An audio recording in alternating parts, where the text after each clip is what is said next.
উত্তরাঞ্চলে শীতের প্রকোপ দিন দিন বাড়ছে। তার সঙ্গে সঙ্গে পাল্লা দিয়ে বাড়ছে বিভিন্ন রোগ। ঠান্ডাজনিত বিভিন্ন রোগে সবচেয়ে বেশি আক্রান্ত হচ্ছে শিশুরা। উত্তরের জেলা নীলফামারীতে শীতের তীব্রতা বেড়েছে কয়েক গুণ। দিনে গরম আর রাতে কনকনে শীত হওয়ায় শিশু থেকে বয়স্করা আক্রান্ত হচ্ছেন নানান রোগে। ফলে হাসপাতালগুলোতেও বাড়ছে রোগীর সংখ্যা।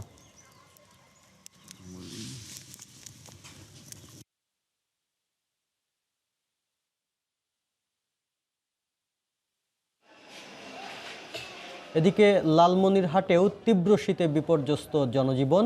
প্রচণ্ড ঠান্ডায় ডায়রিয়া, সর্দি, কাশি, শ্বাসকষ্ট সহ নানা রোগে আক্রান্ত হচ্ছেন বিভিন্ন বয়সী মানুষ।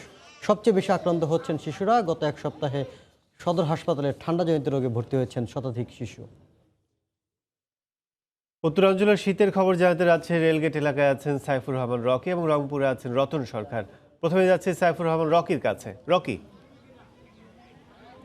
কাজল, আজ ভোরের দিকে যেমন ঠান্ডা ছিল, বেলা বাড়ার সাথে সাথে কিন্তু সেই ঠান্ডাটি কমে আসতে শুরু করেছে। কারণ সকাল 7:30টার পরপরই আমরা রোদ উঠতে দেখেছি এবং ঘর থেকে সবাই বেরিয়ে কিন্তু রোদের উষ্ণতা নিচ্ছে।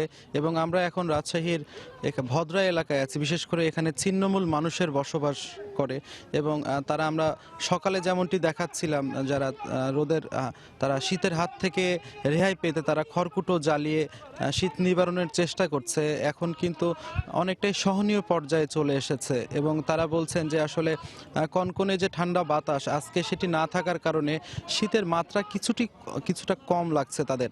তবে গত কয়েকদিন কিন্তু বেশ ঠান্ডা এই উত্তরের জনপদ রাজশাহীতে জেঁকে বসেছিল এবং হাড় কাঁপানো শীত বলা চলে। বিশেষ করে গত 29শে ডিসেম্বর রাজশাহীতে এবছরের মধ্যে সর্বনিম্ন তাপমাত্রা রেকর্ড করা হয়েছে 5.8 ডিগ্রি সেলসিয়াস এবং আজ সকাল 6টায় যে তাপমাত্রা ছিল 9.0 ডিগ্রি সেলসিয়াস, এখন তা বেড়ে 11.5 ডিগ্রি সেলসিয়াসে দাঁড়িয়েছে। আবহাওয়া অফিস বলছে যে পুরো মাস জুড়ে ঠান্ডা হয়তো 10 বা 10-এর কাছাকাছি অবস্থান করবে এবং বেশ সপ্তাহখানিক পরে হয়তো তীব্র বা মাঝারি আকারে যে শৈত্যপ্রবাহ সেটি রাজশাহী অঞ্চলের উপর দিয়ে বয়ে যাওয়ার সম্ভাবনা রয়েছে।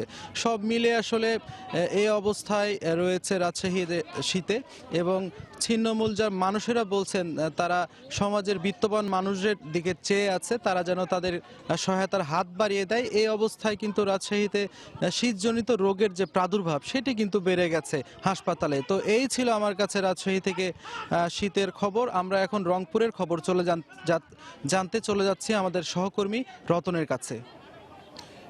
রকি, আমরা আগেই বলেছি যে এই অঞ্চলে কিন্তু শীতের যে তীব্রতাটা সেভাবে এখনো অনুভূত হচ্ছে না। অর্থাৎ আবহাওয়া বিভাগ থেকে যেটি জানাচ্ছে যে গত কয়েকদিনে 11.24 বা তার থেকে আরেকটু কিছু তাপমাত্রার ওঠানামা করছে।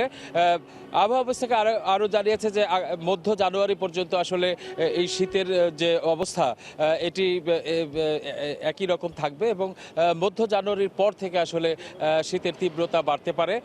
তবে এখানে তাপমাত্রা মোটামুটি ধরনের বেশি থাকলেও উত্তর হিমালয়, উত্তর অঞ্চলে এই এলাকাটি আসলে হিমালয় পর্বতের পাদদেশে অবস্থিত, যার কারণে হিমালয় থেকে একটি হিমবাহ কিন্তু প্রায়শই এখানে আসে এবং উত্তরে হাওয়ার তীব্র শীত নিয়ে উত্তরে হাওয়া বয় এখানে, যার কারণে শীতের অনুভূতিটা কিন্তু একটু বেশি। আমরা যদি বলি শহরের তুলনায় গ্রাম অঞ্চলের মানুষের মধ্যে কিন্তু শীতের যে কষ্টটা এটি কিন্তু বিশেষত চরাঞ্চলের মানুষের জীবনে কিন্তু এরই মধ্যে দুর্বিষহ হয়ে উঠেছে। আমরা এই রংপুর অঞ্চলের বিভিন্ন জেলা থেকে আমরা গতবার আমরা দেখেছি যে শীতের হাত থেকে রক্ষা পাওয়ার জন্য মানুষ খড়কুটো জ্বালিয়ে আগুনের উত্তাপ নিতে গিয়ে কিন্তু গতবার 28 জনের মৃত্যু হয়েছে। এবারও তার ব্যতিক্রম হচ্ছে না। এ পর্যন্ত 3 জন রংপুর মেডিকেল কলেজ হাসপাতালের বার্ন ইউনিটে চিকিৎসা নিতে এসে কিন্তু মারা গেছে।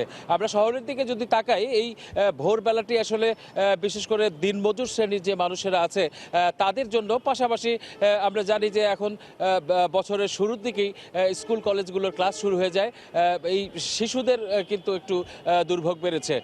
তো এই ছিল রংপুরে শীতের সর্বশেষ খবর। আমরা ফিরছি স্টুডিওতে। কাজল, আপনার কাছে। উত্তরাঞ্চলের শীতের খবর জানাতে রাজশাহী থেকে আমাদের সাথে যোগ দিয়েছিলেন সাইফুর রহমান রকি এবং রংপুর থেকে জানাচ্ছিলেন রতন সরকার। দেখছেন সকালের সময়। সঙ্গেই